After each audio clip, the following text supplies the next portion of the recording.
E aí, curiosas e curiosos, bem-vindos de volta ao meu canal. E para o nosso caso de hoje, eu vou contar para vocês a história do mistério do Lago Bodom, ou Bodom, não sei exatamente como se diz. Mas antes de contar essa história para vocês, hoje eu vou pedir aquilo que eu sempre peço para vocês. Não esqueça de se inscrever aqui no meu canal para me ajudar, beleza? Se inscreve aqui embaixo, deixa o like para mim, tá bom? Compartilha também que já vai estar me ajudando muito, muito, muito, muito, tá? E vai me seguir lá nas redes sociais. No Instagram, você me encontra como Cintia_Teruel e no Face como Cintia Teruel só, tá bom? Então agora que eu sei que você já fez tudo isso, a gente vai pro nosso caso.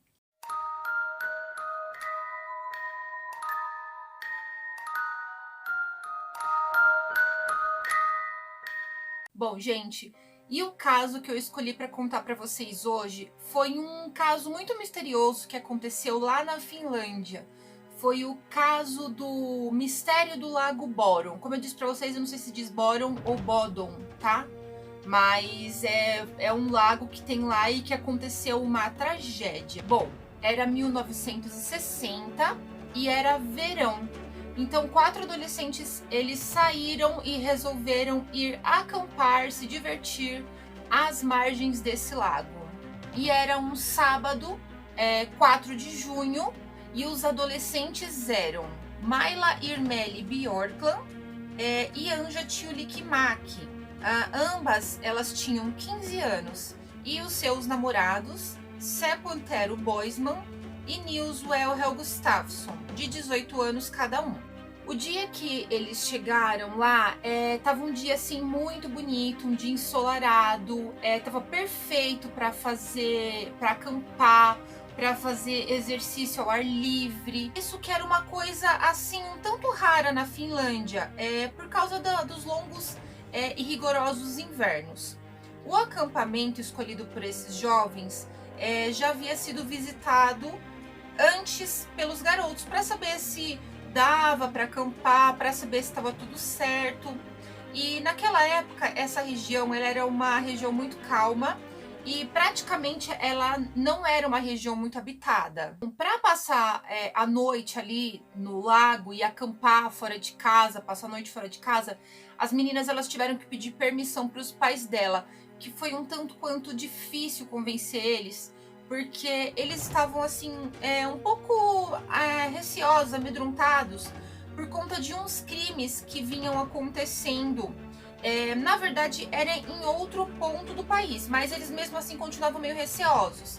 Embora que o assassino desse caso que estava acontecendo já tivesse sido capturado, mas os pais dela continuavam um tanto receosos, né, pelo que tinha acontecido.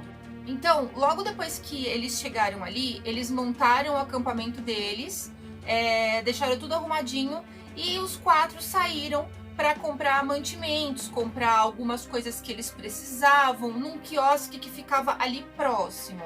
Então, eles voltaram por volta das 7h30, quando os últimos pescadores e aprendizes que tinham ali foram embora.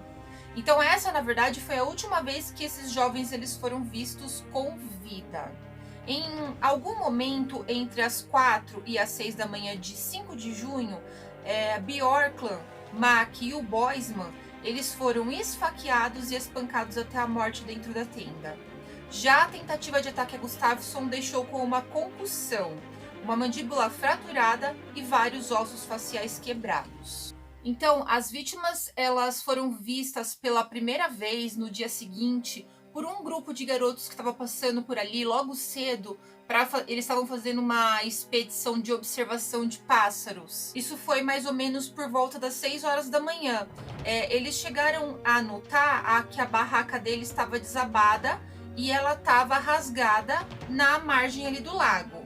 Eles também acabaram relatando ter visto um homem loiro se afastando dali. Ao que tudo indicava, o agressor, né, o assassino, ele tinha pulado sobre a barraca dos adolescentes e apunhalado eles através da lona. Os principais golpes foram na cabeça, no pescoço e no tronco. Uma das garotas, ela chegou a ser atingida 11 vezes apenas no pescoço. O Nils é o Gustafsson, ele tentou rastejar para fora da cabana, mas ele acabou sendo apedrejado. O assassino, ele levou várias coisas dos garotos, ele levou carteiras, roupa de banho, documento, entre outras coisas. Todos os itens que foram levados eram itens todos de valor, pequeno valor inferior. Os corpos da Mac e do Boisman foram encontrados dentro da barraca, mas da Björklund, que era a namorada do Gustafsson, ela foi encontrada um pouco mais afastada, e ela estava nua da cintura para baixo e deitada do lado do Gustafsson. A Björklund era a que estava no pior estado das vítimas, e ela foi claramente esfaqueada mesmo após a sua morte.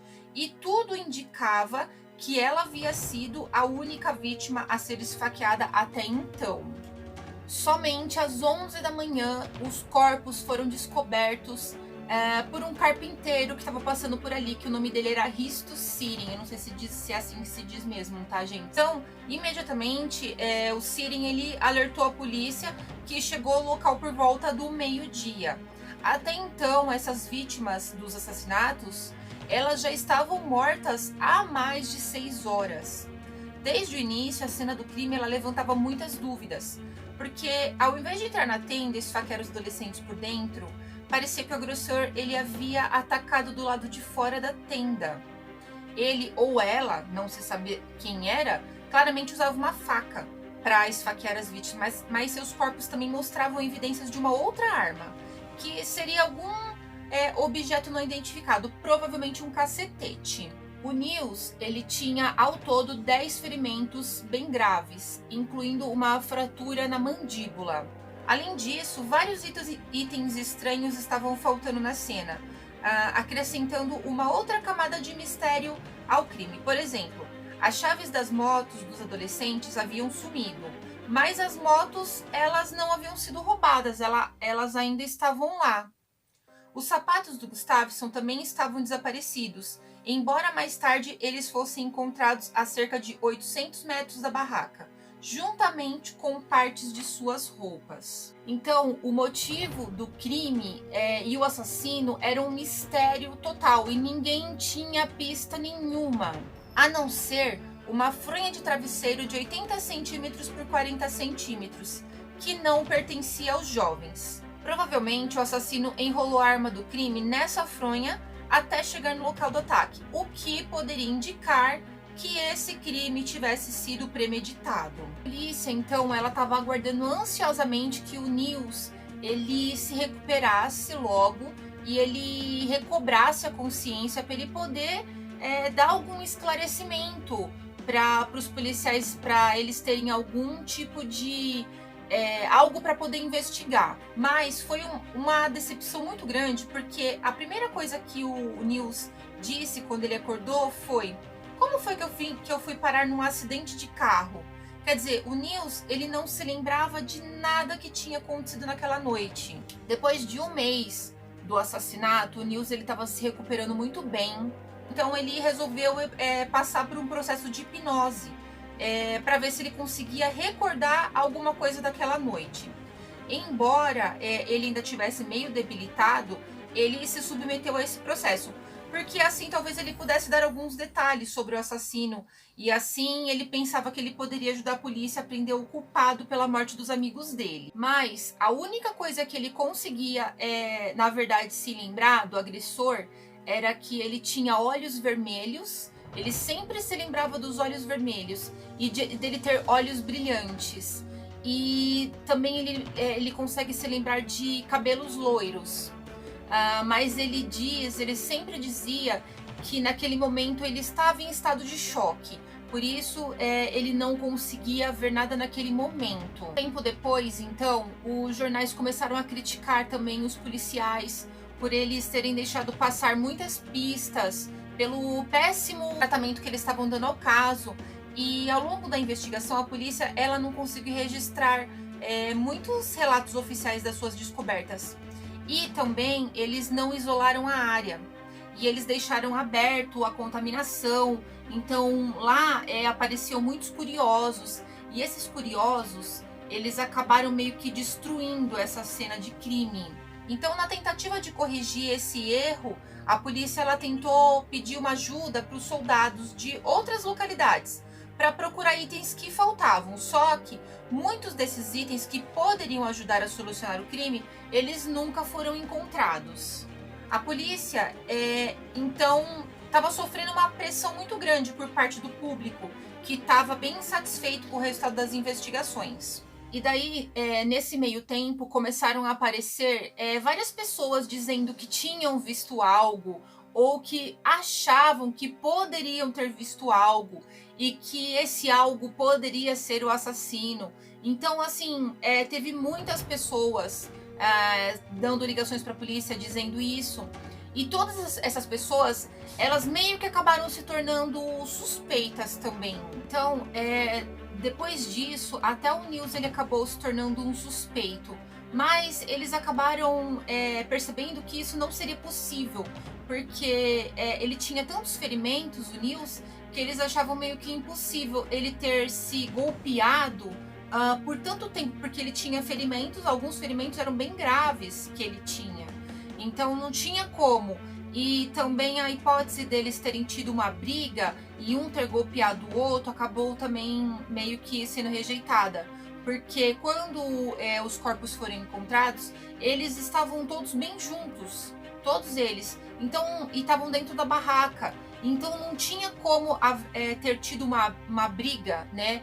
E de repente o Nils ter matado eles terem batido no Nils e o Nils ter matado eles. Não tinha sentido nisso. Então eles descartaram o Nils como um suspeito. E também tem o fato do Nils ter cooperado muito com a polícia, né? Ele cooperou muito, ele ajudou em todos os sentidos da polícia. Então isso também fez com que o nome dele acabasse ficando limpo. Então passam-se meses e anos e a polícia não consegue descobrir mais nada sobre o caso.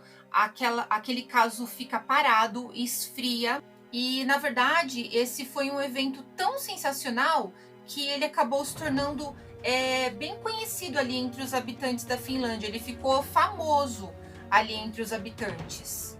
Então, todos sabiam dos assassinatos, de como as autoridades não conseguiam encontrar o culpado. As crianças, elas foram avisadas para não ficarem fora de casa depois de escurecer. Então, todo mundo tinha muito medo. Então, gente, agora eu vou falar para vocês um pouquinho sobre os possíveis suspeitos, tá? Os possíveis, o que eles acreditaram um tempo depois que poderiam ser suspeitos. Então, o primeiro foi o Carl Valdemar Gillström. Esse foi o primeiro suspeito dos assassinatos. O nome dele era Carl Valdemar Gillström e ele era conhecido ali como Kiosk Man, porque ele possuía e ele operava um quiosque ali nas proximidades. E o quiosque do Gillström era perto do Lago Boron e era muito frequentado por campistas, mas ele era conhecido por ser uma pessoa muito hostil com os clientes, sendo que muitas testemunhas alegaram tê-lo visto derrubar tendas e atirar pedras em campistas assim ao longo dos anos, né? Então ele não era uma pessoa muito amável, vamos se dizer assim. E o Gillström, supostamente, ele fez vários relatos nas quais ele demonstrou ter um conhecimento um pouco suspeito sobre o crime, mas todos eles foram ignorados pela polícia. Algum tempo depois desses ataques, né, alguns amigos do Gillström disseram que ele estava num bar bebendo, estava bêbado, na verdade, e que ele dizia muitas vezes assim, fui eu, ele estava sempre dizendo fui eu. E nenhum dos amigos dele entendia por que ele estava dizendo isso. Mas, curiosamente, 9 anos após os assassinatos no lago, o Gillström ele morreu afogado nesse mesmo lago. Provavelmente, eles achavam que teria sido um suicídio, tornando impossível a coleta de evidências de DNA, conforme solicitado várias vezes pelas autoridades. E ninguém nunca chegou a fazer uma coleta de DNA. Então, existiam também alguns rumores de que ele havia proibido os garotos de acampar ali naquela área do lago. Mas os jovens, eles não se preocuparam muito com isso, não se preocuparam muito com ele e foram lá acampar ignorando as ameaças que ele estava fazendo. Ele até chegou a confessar os crimes para algumas pessoas, né? Mas e as pessoas acabavam informando isso para a polícia, mas a polícia ela não acreditava nessa história porque todo mundo achava que ele era uma pessoa perturbada, né? Então ninguém acreditava nessa história. Então, de acordo com a esposa dele, ele estava na cama com ela na noite do ataque, embora alguns dissessem que isso era um álibi forçado.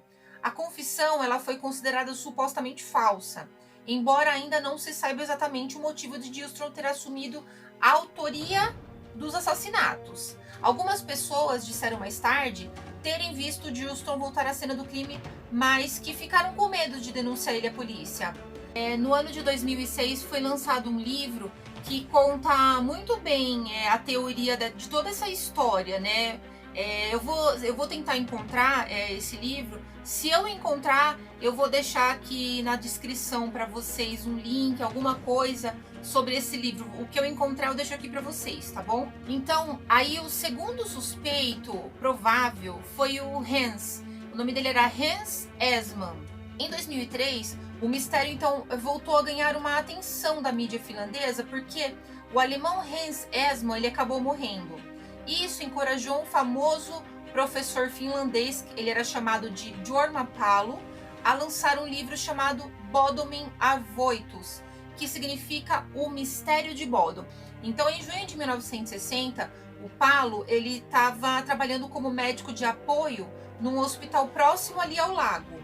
E então foi entre 12 horas e 32 horas após os assassinatos, o já citado Hans Esman, né, ele foi até o hospital e ele estava usando roupas ensanguentadas e num estado psicológico totalmente perturbado. Os médicos então logo de início já perceberam que aquele sangue não era dele. E o Esman, ele não falava finlandês, então eles não conseguiram se comunicar com ele. Então o Palo e outros médicos eles tentaram avisar a polícia para ir até o hospital, mas eles não foram levados a sério. E um tempo depois o Hans ele saiu do hospital e a polícia nem ao menos quis interrogar o Palo, que até hoje está convencido de que o Esman que era o assassino.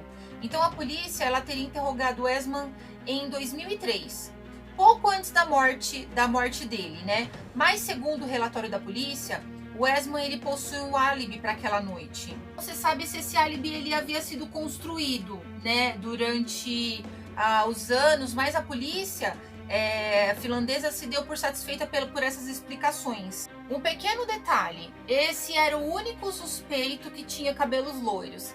E você se lembra que eu disse que o Nils ele se lembrava de cabelos loiros e na verdade teve outras testemunhas que também disseram ter visto uma pessoa loira se afastando do acampamento. Então esse era o único suspeito que era loiro e logo depois desse incidente, dessa tragédia, ele cortou os cabelos. Então o terceiro possível suspeito foi o próprio Nils Gustafsson, né, que foi um dos sobreviventes.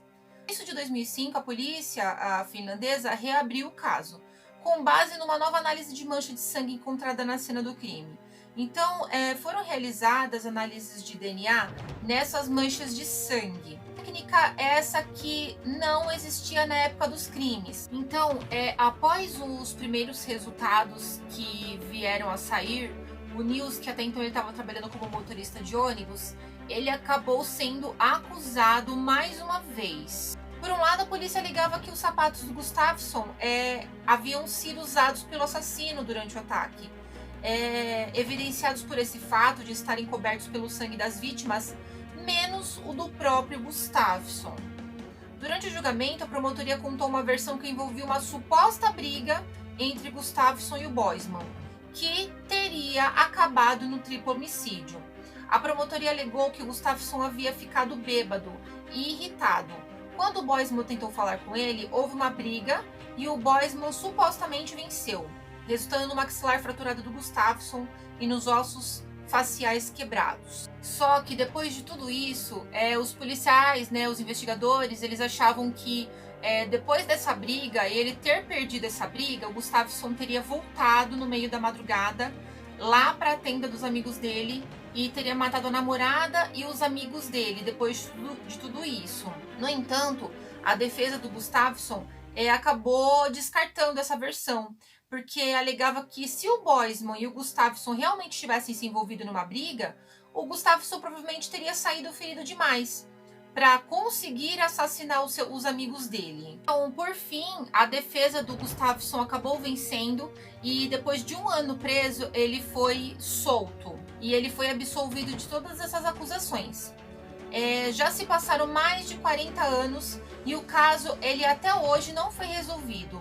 Então, há inúmeras teorias, há 70 principais suspeitos, centenas de suspeitos menores e mais de 3.700 pessoas interrogadas.